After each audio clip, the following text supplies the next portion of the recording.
ഇത് മാസ് മോട്ടോഴ്സിൽ നിന്നാണ് നമ്മുടെ ഹോണ്ടയുടെ ഗ്രാസിയ വണ്ടി ജനറൽ സർവീസായിട്ട് നമ്മൾ കയറ്റിയാണ്. ജനറൽ സർവീസിൻ്റെ ഭാഗമായിട്ടുള്ള ബാക്ക് ബ്രേക്ക് ക്ലച്ച് എയർ ഫിൽറ്ററിൻ്റെ ഭാഗമൊക്കെ ഡീറ്റെയിൽ ആയിട്ട് ചെക്ക് ചെയ്യുന്നുണ്ട് കേട്ടോ. ബാക്കിലത്തെ ബ്രേക്ക് ലൈൻഡർ മാക്സിമം അഡ്ജസ്റ്റിങ് കഴിഞ്ഞാണ് ബ്രേക്ക് കയറി, അതായത് മാക്സിമം അഡ്ജസ്റ്റ് ചെയ്ത് ഈ മുക്കാൽ ഭാഗത്തോളം എത്തിയാണ്. അപ്പോൾ ബ്രേക്ക് ചെറുതായിട്ട് ജാമിങ് കാണിച്ചു തുടങ്ങിയിട്ടുണ്ട്. അപ്പോൾ നമുക്ക് ബാക്കിലത്തെ ബ്രേക്ക് ലൈൻഡർ എന്തെങ്കിലും മാറ്റില്ല കേട്ടോ. പിന്നെ എയർ ഫിൽറ്ററിൻ്റെ ഭാഗം നോക്കുമ്പോൾ എയർ ഫിൽറ്ററൊക്കെ പുതിയ ഫിൽറ്റർ കിടക്കണേ, ഹോണ്ടയുടെ കമ്പനി ഫിൽറ്റർ തന്നെ കിടക്കുന്നത്. അപ്പോൾ നമുക്ക് ഒന്ന് തുടച്ച് ക്ലീൻ ആക്കിയൊക്കെ ഒന്ന് റീസെറ്റ് ചെയ്താൽ മതി. ക്ലച്ചിനകത്തേക്ക് വരുമ്പോഴത്തേക്കും ക്ലച്ചിൻ്റെ ഈ ഭാഗത്ത് ഇവിടെ ക്രാങ്ക് ഷാഫ്റ്റിൻ്റെ ഈ സൈഡിലുള്ള ഓയിൽസിൽ ചെറിയൊരു ലീക്ക് തുടങ്ങിയിട്ടുണ്ട്. അപ്പോൾ കൈയോടെ തന്നെ അതൊന്ന് മാറ്റിയിടാം, കാരണം അതല്ലെങ്കിൽ നമുക്ക് ഈ സൈഡ് ബെൽറ്റ് തന്നെയാണ്. അപ്പോൾ അതുകൊണ്ട് ഈ സൈഡിൽ ഓയിലിൻ്റെ പ്രസൻസ് വരാൻ പാടില്ല. അപ്പോൾ അതുകൊണ്ട് തന്നെ അതൊന്ന് കൈയോടെ മാറ്റി കളഞ്ഞാൽ കേട്ടോ.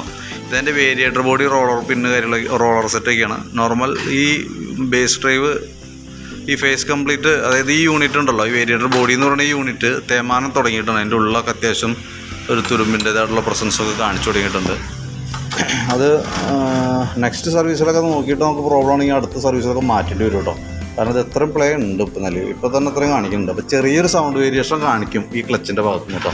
അത് കുഴപ്പമില്ല, നമുക്ക് നെക്സ്റ്റ് സർവീസിലും നമ്മൾ ഇതേപോലെ തന്നെ ഡീറ്റെയിൽ ആയിട്ട് അഴിച്ച് ചെക്ക് ചെയ്യുന്നുണ്ട്. അപ്പോൾ ആ കൂട്ടത്തിൽ കൂടുതൽ പ്രശ്നമായിട്ട് തോന്നണേ അപ്പോൾ മാറ്റി കളയാം. ഇപ്പോൾ നമുക്ക് നോർമലായിട്ട് പ്ലേ കാണിച്ചു തുടങ്ങിയതെന്നുള്ളൂ കേട്ടോ. പിന്നെ ബെൻഡെക്സ് യൂണിറ്റ് ചെക്ക് ചെയ്യുമ്പോൾ നിലവിൽ വേറെ പ്രശ്നമൊന്നുമില്ല, ഓക്കെ ആയിട്ട് കാണിക്കണേ. പിന്നെ ക്ലച്ച് വെയിറ്റ് സെറ്റ് യൂണിറ്റാണ്, ഒന്ന് ക്ലീൻ ചെയ്തൊന്ന് റീസെറ്റ് ചെയ്താൽ മതി. പിന്നെ ബെൽറ്റിൻ്റെ കണ്ടീഷൻ നമ്മൾ നോക്കണുണ്ട്. ബെൽറ്റ് നമുക്ക് കിടക്കുന്നത് കമ്പനി ബെൽറ്റാണ്, ഹോണ്ടയുടെ ഒറിജിനൽ ബെൽറ്റ് തന്നെ കിടക്കണേ. പുതിയ ബെൽറ്റാണ് കിടക്കുന്നത് കേട്ടോ. ഒന്ന് ക്ലച്ചൊക്കെ ഒന്ന് ക്ലീൻ ചെയ്ത് ഗ്രീസിങ്ങൊക്കെ നടത്തിയിട്ടൊന്ന് റീസെറ്റ് ചെയ്താൽ മതി. പിന്നെ നമുക്ക് ഈ ഭാഗത്തേക്ക് വരുമ്പോഴത്തേക്കും എഞ്ചിൻ ഹെഡിൻ്റെ ഭാഗത്തൊന്നും വേറെ പറയത്തക്ക ലീക്ക് കാര്യങ്ങളൊന്നുമില്ല. ചോക്കിൻ്റെ കേബിളൊക്കെ വർക്കിംഗ് ആണ്. ആക്സിലേറ്റർ കേബിൾ പൊട്ടിക്കൊരു പ്ലേ കുറവുണ്ട്, അപ്പോൾ അതൊന്ന് അഡ്ജസ്റ്റ് ചെയ്തിട്ടേക്കാം.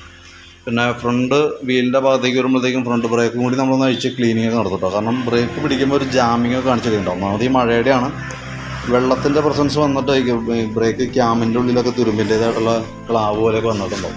അപ്പോൾ അതൊക്കെ ഒന്ന് അഴിച്ച് ക്ലീൻ ചെയ്തിട്ട് ഗ്രീസിങ് നടത്തി റീസെറ്റ് ചെയ്യാം. പിന്നെ നമ്മുടെ ഈ ഹാൻഡിലിൻ്റെ ബെയറിംഗ് ഉണ്ടല്ലോ, കോൺസെപ്റ്റ് എന്ന് പറയുന്ന യൂണിറ്റ്, അത് ചെറുതായിട്ടൊരു ഇളക്കം കാണിച്ചു തുടങ്ങിയിട്ടുണ്ട്.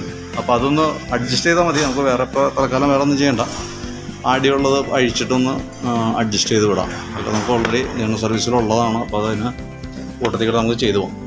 പിന്നെ ബാറ്ററി നമ്മളൊന്ന് ചെക്ക് ചെയ്ത് പോകുന്നുണ്ട്. നമുക്കിതുമേ ഇരിക്കുന്ന ബാറ്ററി 2018 മോഡൽ ബാറ്ററിയാണ്, ആമറോണിൻ്റെ ബാറ്ററിയാണ് ഇരിക്കുന്നത് കേട്ടോ. അപ്പോൾ ഞാൻ അതിൻ്റെ ബാറ്ററിയുടെ ടെസ്റ്റും കൂടി ഒന്ന് നടത്തുന്നുണ്ട്. ബാറ്ററിയുടെ വോൾട്ടൊക്കെ നോക്കുമ്പോൾ 12.71 വരെ കിട്ടുന്നുണ്ട്. വോൾട്ടിൻ്റെ ബേസ് വെച്ച് നോക്കുമ്പോൾ കറക്റ്റാണ്, വേറെ പ്രശ്നമൊന്നുമില്ല. ബാറ്ററി ഒന്ന് ടെസ്റ്റിലേക്ക് കൊടുത്തിട്ടുണ്ട്. ടെസ്റ്റിലേക്ക് കൊടുക്കുമ്പോൾ ഓൾറെഡി കംപ്ലൈൻ്റ് ആയിട്ടാണ് കാണിക്കുക. പക്ഷേ നിലവിലിപ്പോൾ സെൽഫൊക്കെ വർക്ക് ചെയ്യുന്നുണ്ട്. അപ്പോൾ നമുക്ക് എന്താണെന്ന് വെച്ചാൽ ഈ സെൽഫിൻ്റെ കംപ്ലയിൻ്റ് ആയിരിക്കും ബാറ്ററിയുടെ കംപ്ലയിൻറ്റ്. ബാറ്ററി കംപ്ലയിൻറ്റ് കാണിക്കുമ്പോൾ ഫസ്റ്റ് പ്രോബ്ലം കാണിക്കുന്നത് സെൽഫ് എടുക്കാനായിരിക്കും. നമുക്ക് ഹോണോ ഇൻഡിക്കേറ്ററൊക്കെ നോക്കുമ്പോൾ നമുക്ക് യാതൊരു കംപ്ലയിൻറ്റ് കാണിക്കില്ല. കാരണം ഞാൻ അതിനൊക്കെ ജസ്റ്റ് വോൾട്ട് മതി. സെൽഫ് മോട്ടർ വർക്ക് ചെയ്യണമെങ്കിൽ കറക്റ്റ് ആംബിയർ കിട്ടണം, എന്നാൽ മാത്രമേ എടുക്കും. അപ്പോൾ ഫസ്റ്റ് സെൽഫിൻ്റെ കംപ്ലയിൻറ്റ് കാണിക്കുന്നുണ്ടെങ്കിൽ മനസ്സിലാക്കുക ബാറ്ററി മാറ്റേണ്ട സമയമായി എന്നുള്ളത്. കാരണം ടെസ്റ്റിൽ ഫെയിൽഡാണ് കാണിക്കുന്നത് കേട്ടോ. അപ്പോൾ ഇപ്പോൾ നിലവിൽ ഓടിച്ച് വന്നേക്കണേ, വേറെ പ്രശ്നങ്ങളൊന്നുമില്ല. സെൽഫ് എപ്പോൾ വേണമെങ്കിലും അത് ഡാമേജിലേക്ക് വരാം. പിന്നെ നമുക്ക് ഈ ഹാൻഡിൽ കവറിൻ്റെ ഈ ഭാഗത്തുണ്ടല്ലോ, ഈ ലിവർ ബ്രാക്കറ്റൊക്കെ അത്യാവശ്യം നല്ല രീതിയിൽ ലൂസായി കിടക്കണം. അതിൻ്റെ ഉള്ളിൽ തന്നെ ബ്രാക്കറ്റിൻ്റെ ആ ബാൻഡ് കംപ്ലൈൻ്റ് ഉണ്ട്. അപ്പോൾ അതൊന്ന് അഴിച്ച് മാറ്റിയിടാം. പിന്നെ ഫ്രണ്ടിലത്തെ ആ ഹാൻഡിൽ കവറിൻ്റെ ഭാഗത്തുണ്ടല്ലോ, ഫ്രണ്ട് പീസ് ഇതേപോലെ തന്നെ. അപ്പോൾ അതിൻ്റെ ഈ ലെഗുകളൊക്കെ അത് ഈ ഓരോ പ്രാവശ്യം നമ്മൾ അഴിക്കേണ്ടി വരുമ്പോൾ ഇത് ഫൈബറുള്ള ഐറ്റം, അപ്പോൾ അതിൻ്റെ ഈ ലെഗൊക്കെ പൊട്ടിയിട്ടാണ് ചെറിയൊരു സൗണ്ടിൻ്റെ പ്രശ്നം കാണിച്ചുകൊണ്ടിരിക്കുന്നത്. തൽക്കാലം നമുക്ക് അത് തന്നെ റബ്ബറൊക്കെ വെച്ചിട്ട് പിടിപ്പിക്കാനാണ് പറ്റുള്ളൂ. തീരെ ഒരു ലെഗുമ്മൊക്കെയാണ് നിൽക്കുന്നത്, ഒരു ലെഗ് വെച്ച് സ്ക്രൂമൊക്കെയാണ് നിൽക്കുന്നത് കേട്ടോ. മാക്സിമം പറ്റാത്തൊരു കണ്ടീഷനായിരിക്കും എടുത്ത് കളയാനേ പറ്റുള്ളൂ. ഫൈബറാണ്, ഒക്കെ അത്യാവശ്യം കോസ്റ്റ്ലിയാണ്. പ്ലഗിൻ്റെ ഭാഗം നമ്മൾ നോക്കുമ്പോൾ പ്ലഗ് ഒന്ന് ക്ലീൻ ചെയ്ത് കയറ്റിയാൽ മതി. എയർ ഫിൽറ്ററും പ്ലഗും കൂടി ഒരുമിച്ച് ചെയ്തേക്കുന്നതാണ്. അതേപോലെ സെക്കൻഡറി ഫിൽറ്റർ ഒന്ന് മാറ്റിയിടാം കേട്ടോ. അത്യാവശ്യം ഫോം ടൈപ്പാണ്, അതൊന്ന് മാറ്റിയേക്കാം. ഏകദേശം ഒരു 50 രൂപ താഴേക്ക് കോസ്റ്റ് വരും. നല്ല രീതിയിൽ അഴുക്കായുണ്ട്. പിന്നെ എൻജിൻ ഓയിൽ മാറണം കേട്ടോ. ഇതൊക്കെ ജസ്റ്റ് പൊട്ടിയിരിക്കണ്ടായിട്ടുണ്ടോ എന്ന് നോക്കട്ടെ, ഉണ്ടെങ്കിൽ നമുക്കതൊന്ന് മാറ്റിയിടാം. ഇതൊരു പ്രൊട്ടക്ഷൻ ഗാർഡാണത് കേട്ടോ.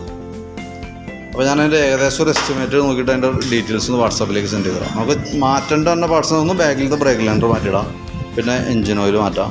അതേപോലെ തന്നെ ഈ സെക്കൻഡറി ഫിൽറ്റർ യൂണിറ്റ് മാറ്റാം. ഫ്രണ്ടിൽ ബാറ്ററിയൊക്കെ പ്രശ്നമുണ്ട്, പക്ഷേ അതൊന്നും നമ്മളിപ്പോൾ എസ്റ്റിമേറ്റിലൊന്നും പെടുത്തുന്നില്ല. ഈ ലിവറിൻ്റെ ബാൻഡ് ഒന്ന് മാറ്റിയിടാം. പിന്നെ ഈ ഭാഗത്തേക്ക് വരുമ്പോഴത്തേക്കും നിലവിൽ വേറെ പ്രശ്നങ്ങളൊന്നുമില്ല. എയർ ഫിൽറ്ററൊക്കെ പുതിയതാണ്. പിന്നെ ഈ വേരിയേറ്റർ ബോഡി ഡ്രസ് ഞാൻ പറഞ്ഞല്ലോ, അത് നെക്സ്റ്റ് ടൈം നമുക്ക് അടുത്ത സർവീസിൽ നോക്കിയിട്ട് വേണമെങ്കിൽ അടുത്ത സർവീസിലേക്ക് നമുക്ക് ചേഞ്ച് ചെയ്യാൻ മതി. അപ്പോൾ എൻ്റെ എസ്റ്റിമേറ്റ് ഞാൻ വാട്സാപ്പിലേക്ക് ഇട്ടേക്കാം. ഓക്കെ.